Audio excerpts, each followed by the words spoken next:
दोस्तों नमस्कार। मैं संजय शर्मा स्वागत करता हूं एक बार फिर आपका आपके अपने चैनल श्रुति कोश में। और इस वीडियो में हम बात करने वाले हैं दोस्तों कक्षा 6 से जुड़े हुए टॉपिक हमारी सांस्कृतिक विरासत की।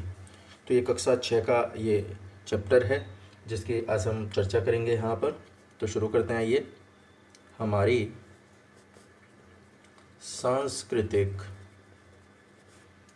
विरासत। तो हमारी सांस्कृतिक विरासत, जैसा कि नाम से ही पता चल रहा है दोस्तों कि संस्कृति के बारे में ये जो टॉपिक है वो दिया हुआ है। दोस्तों सबसे पहले तो हम यही बात करें कि आखिर ये संस्कृति क्या होती है। विरासत तो हम देखते हैं कि हमारी संस्कृति की विरासत है, लेकिन ये संस्कृति है क्या चीज़। तो संस्कृति के बारे में सबसे पहले चर्चा कर लेते हैं कि आखिर ये संस्कृति क्या है। तो दोस्तों संस्कृति क्या है। दोस्तों किसी भी देश के अंदर अगर हम बात करें तो उसकी जो पहचान को सूचित करता है, उसकी मानसिक स्थिति को सूचित करता है, उसके अपनी यूँ कहे कि जहाँ पर उसकी आत्मा बसी हुई है उन चीज़ों को बताता है। जो वहाँ के देश के लोग हैं, राजा हैं, कोई व्यक्ति है, उनके द्वारा जो कार्य किए जाते हैं उन कार्यों का परिणाम और उनका दर्शन, उनका चिंतन, परंपराएं, ये सब कुछ मिलकर जो हमारी संस्कृति है उसका निर्माण करती है। आप क्या करते हैं, वो सारी के सारे आपके जो रीति रिवाज हैं, आपके द्वारा किए गए कार्य हैं, आपका दर्शन है, धर्म है, जिसके आधार पर आप कार्य करते हैं, वो सारा का सारा संस्कृति के अंतर्गत आता है। तो हम अगर इसे परिभाषा के आधार पे हम देखें तो हम कह सकते हैं कि किसी भी देश की संस्कृति उसकी अपनी आत्मा होती है, जो उसकी संपूर्ण मानसिक पहचान को सूचित करती है। ये संस्कृति हुई। जो उसकी मानसिक पहचान को सूचित कर रही है वो क्या है, वो संस्कृति है। तो दोस्तों ये एक व्यक्ति, राजा, उसके कार्य, या फिर हम यूँ कहें कि केवल वो कोई कार्य करता है उसी का परिणाम हम कहें, ऐसा नहीं है। इसका मतलब हुआ कि कोई भी व्यक्ति हो, चाहे वो ज्ञात हो चाहे अज्ञात हो, उनका निरंतर चिंतन करना, दर्शन, कार्य, परंपरा, इन सब का परिणाम जो है वो ये संस्कृति है। दोस्तों मानव के द्वारा जो कला है, शिल्प है, स्थापत्य है, साधना है, जो संगीत, नृत्य है, व्यक्तिक जीवन की अगर बात की जाए, व्यक्तिगत जीवन की बात की जाए, तो उसके अंदर जो नियम है, आस्थाएं हैं, वो भी संस्कृति के अंतर्गत आते हैं। तो संस्कृति के अंतर्गत किन किन चीज़ों को सम्मिलित किया जाता है। संस्कृति के अंतर्गत सम्मिलित किया जाता है कला को, शिल्प को, स्थापत्य को, साधना को, संगीत को, नृत्य को, या हम कहें जो व्यक्तिक है, आपकी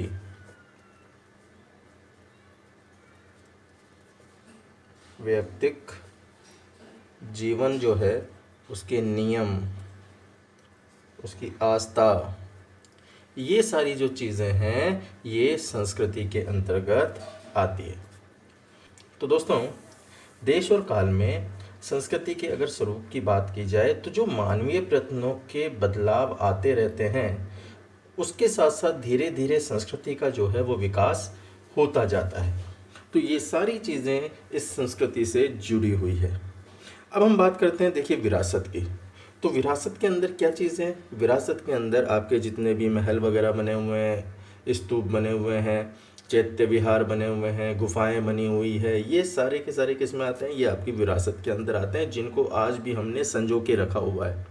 तो ये किसके रूप में है, ये सांस्कृतिक रूप में आए, सांस्कृतिक विरासत के रूप में है। तो सबसे पहले हम बात करते हैं इसी के अंदर स्तूप की।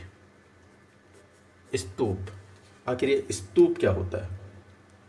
दोस्तों अगर स्तूप की हम बात करें तो स्तूप को अगर सिंपली भाषा में हम कहें तो इसका अर्थ होता है दोस्तों टीला। अगर शाब्दिक अर्थ की बात की जाए इसका, तो इसका अर्थ क्या होता है? इसका अर्थ होता है टीला, शाब्दिक अर्थ है इसका। ठीक है, तो टीला इसका शाब्दिक अर्थ होता है। अब स्तूप बनाए कब जाते हैं?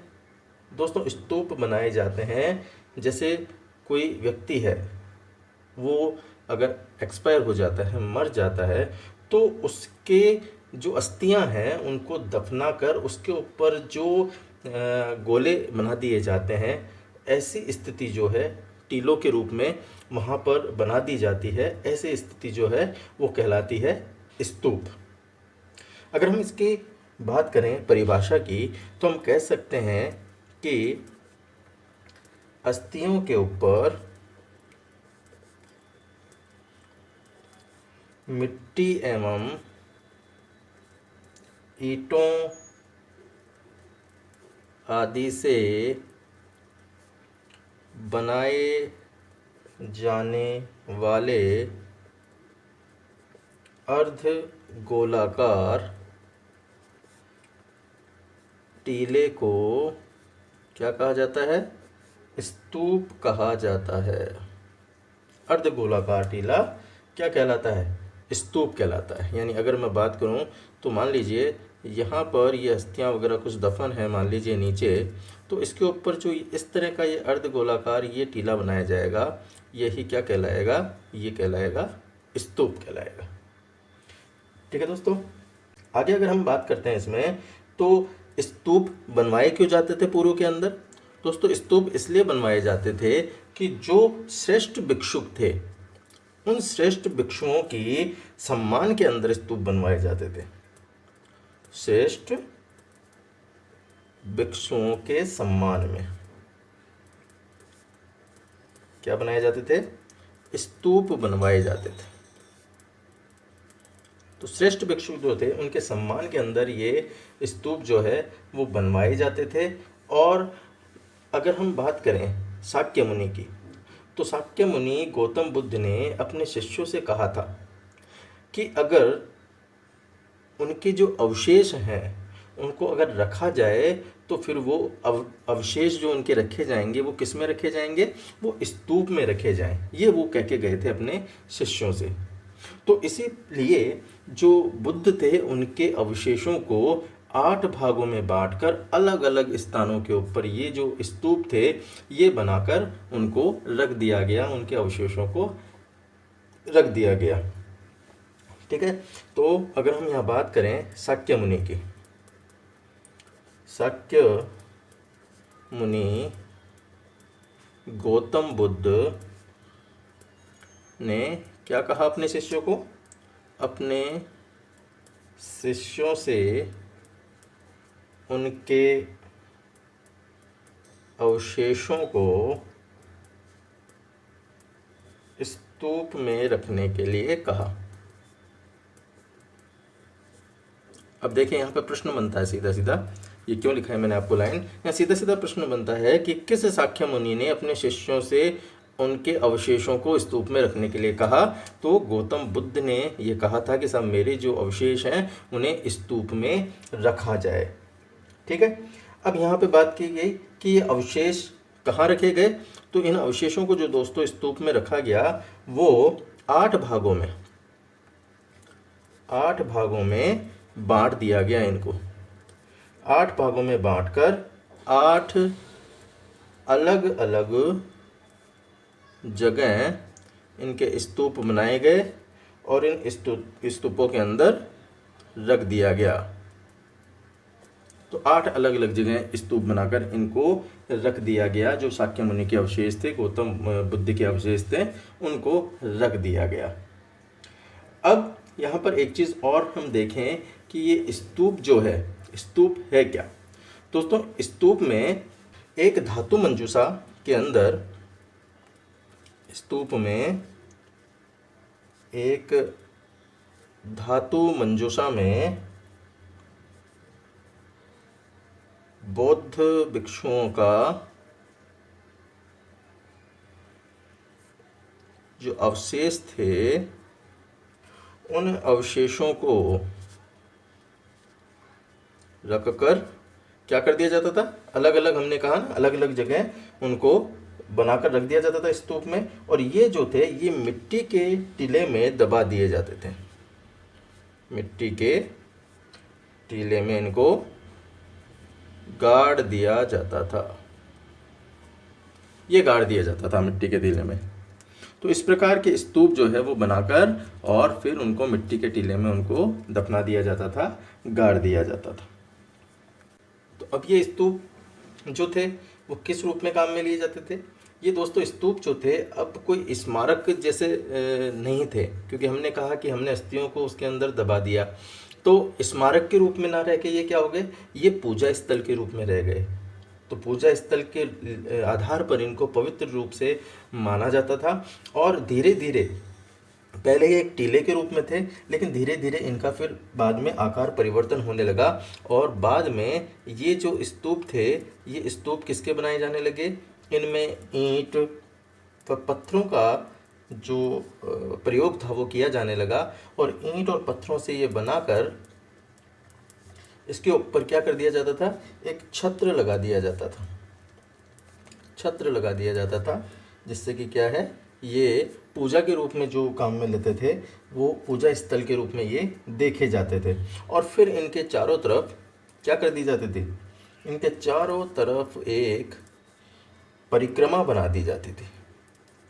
परिक्रमा के लिए क्या दिया जाता था, वेदिका। तो ये वेदिका बनाकर इनका एक प्रदक्षिणा पथ का निर्माण कर दिया जाता था, निर्माण इनके लिए किया गया। तो वेदिका बना दी गई, और वेदिका बनाकर उसके चारों तरफ प्रदक्षिणा पथ के लिए स्थान इनका बना दिया गया।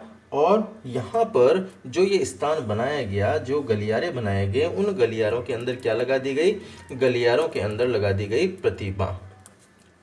प्रतिमा लगा दी गई, मूर्तियां उसके अंदर लगा दी गई। तो प्रतिमाओं से ये सजा दिया गया।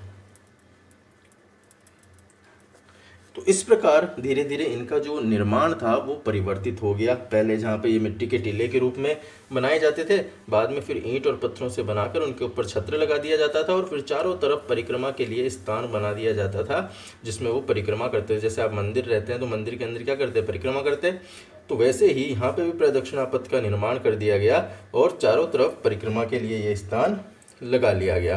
तो ये प्रदक्षिणा पथ क्या कहलाता है, ये यही है, जो परिक्रमा है वो लगाने का रास्ता जो है उसको कहा जाता है दक्षिणा पथ। अब बात करते हैं दोस्तों, अगर हम वर्तमान में, तो वर्तमान के अंदर जो आंध्र प्रदेश है आपका, वर्तमान में आंध्र प्रदेश में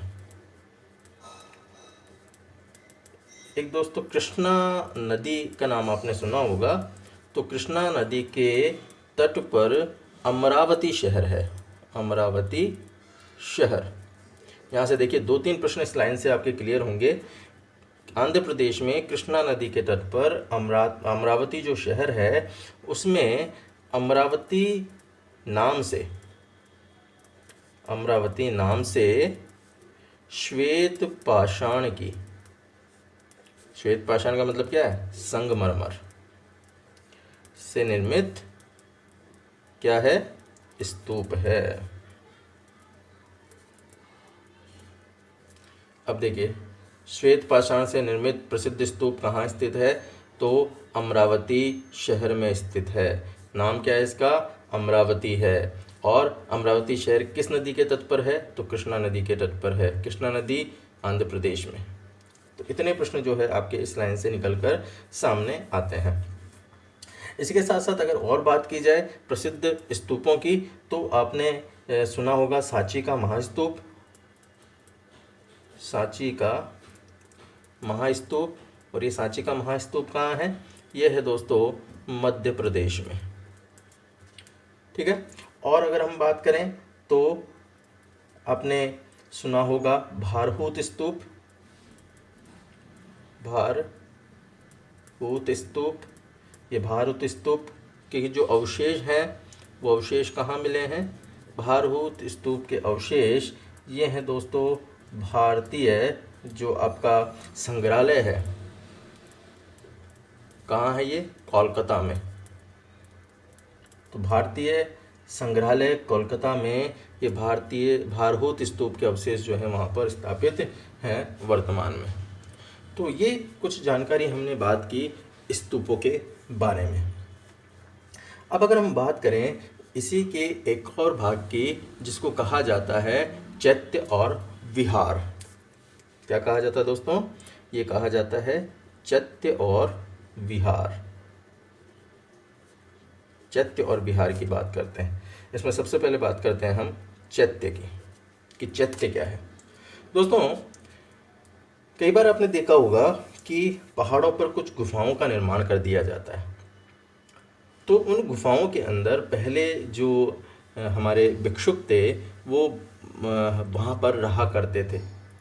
तो जो भिक्षुक वहाँ पर रहते थे, कुछ रहने के लिए काम में लिया जाता था, कुछ जो है वहाँ पर भिक्षुओं के लिए जो पूजा वगैरह होती थी उस काम में लिया जाता था। तो इस तरीके से वहाँ पर जिनमें रहने के लिए काम में लिया गया और जिनमें सिर्फ पूजा वगैरह के लिए जिनको काम में लिया गया, उनको अलग अलग स्थानों के अंदर बांट दिया गया, अलग अलग नामों से बांट दिया गया। उन्हीं को चैत्य और विहार कहा जाता है। सबसे पहले अगर हम चैत्य की बात करें तो दोस्तों, पहाड़ों पर कई गुफाओं का निर्माण किया गया था, जिनमें जो कुछ गुफाएं थी उन गुफाओं को क्या किया गया? उन गुफाओं में पूजा हेतु ठोस पाषाण यानी पत्थर स्तूपों का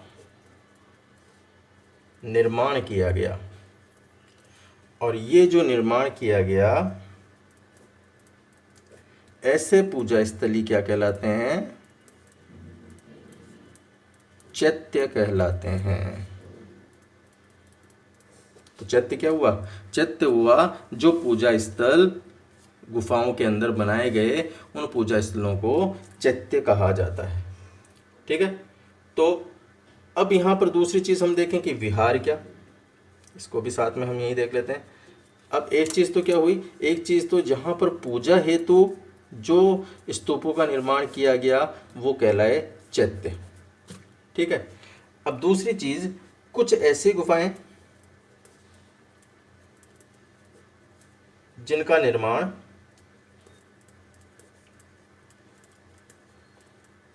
या जिनका इस्तेमाल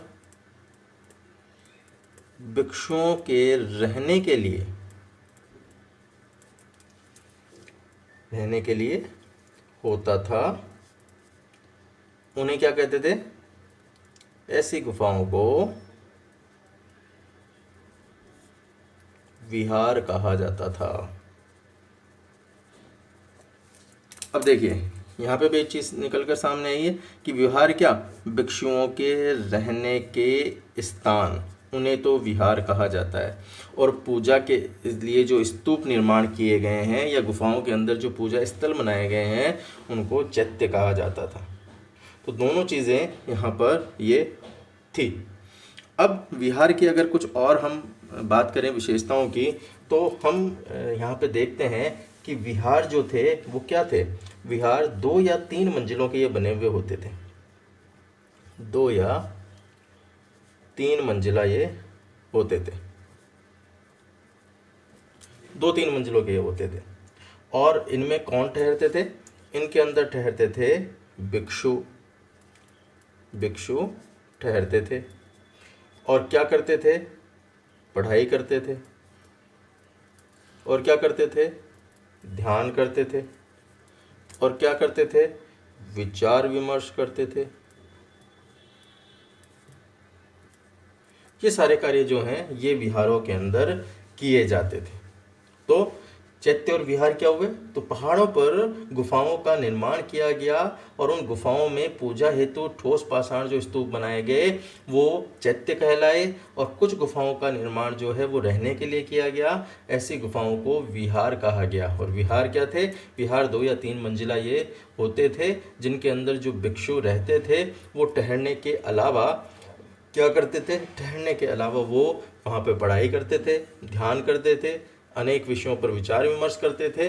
तो ये सारी जो चीज़ें हैं ये चैत्य और विहार के अंदर देखने को मिलती है। चैत्य और विहार का निर्माण जो है वो इस आधार पर किया जाता है। तो ये ऐसी गुफाएं कहाँ पर? तो दोस्तों ये जो गुफाएं थी ये मुख्यतः थी, ये गुफाएं कौन कौन सी थी? जैसे कि आपने नाम सुना होगा, कार्ले, भाजा, अजंता एलोरा, कन्हेरी आदि ये गुफाएं थी जहाँ पर ये चीज़ें देखने को मिलती है चैत्य और विहारों की। और इन जो गुफाएं थी ये स्तूप या चैत्य विहार जो थे, इनकी जो दीवारें थी उन दीवारों पर क्या थे? उन दीवारों पर बनाई गई थी मूर्तियाँ एवं चित्र। तो मूर्तियाँ और चित्र जो हैं वो इन पर बनाए गए थे, उनसे सुसज्जित इनको कर दिया गया। और इन मूर्तियों और चित्रों में था क्या? इन मूर्तियों और चित्रों के अंदर दोस्तों जो गौतम बुद्ध थे, महात्मा बुद्ध थे, बुद्ध के जो जीवन की घटनाएं थी उन जीवन की घटनाओं को और बुद्ध के पूर्व जन्म की जो कथाएं थी, पूर्व जन्म की कथाएं, उनको इनके ऊपर चित्रित किया गया था, जिनको क्या कहा जाता है? जातक कथाएं भी कहा जाता है इनको। तो इनको इन गुफाओं के अंदर मूर्तियां और चित्र जो थे उनको बनाकर बुद्ध की जो घटनाएं थी उन घटनाओं को, उन कथाओं को चित्रित किया जाता था।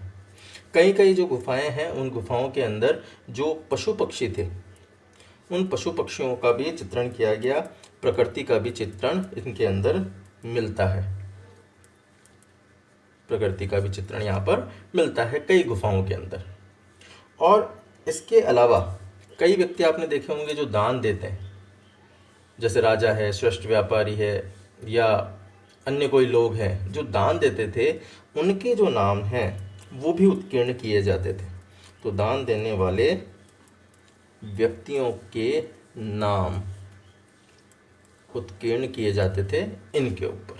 तो इस प्रकार गुफाओं की जो दीवारें थी, या हम यूँ कहें कि स्तूपों के अंदर या चैत्य विहार की जो दीवारें थी उनको बनाया जो जाता था, उन दीवारों पर मूर्तियाँ और चित्र जो बनाए जाते थे उनके अंदर बुद्ध के जीवन की घटनाएं या फिर पशु पक्षी प्रकृति का चित्रण या फिर दान देने वाले व्यक्तियों के नाम, राजा महाराजा व्यापारी वगैरह, इनके नाम जो है उनके ऊपर उत्कीर्ण करवा दिए जाते थे। तो जिससे कि जो उसका ढांचा था वो काफ़ी सांस्कृतिक रूप से समृद्ध लगता था। तो इस वीडियो में इतना ही दोस्तों। नेक्स्ट वीडियो में हम इससे आगे की चीज़ों के बारे में चर्चा करेंगे। हम अजंता एलोरा की गुफाएं और उनसे जुड़ी हुई कई अन्य चीज़ों के बारे में चर्चा करेंगे। तब तक के लिए धन्यवाद। आपका दिन शुभ हो।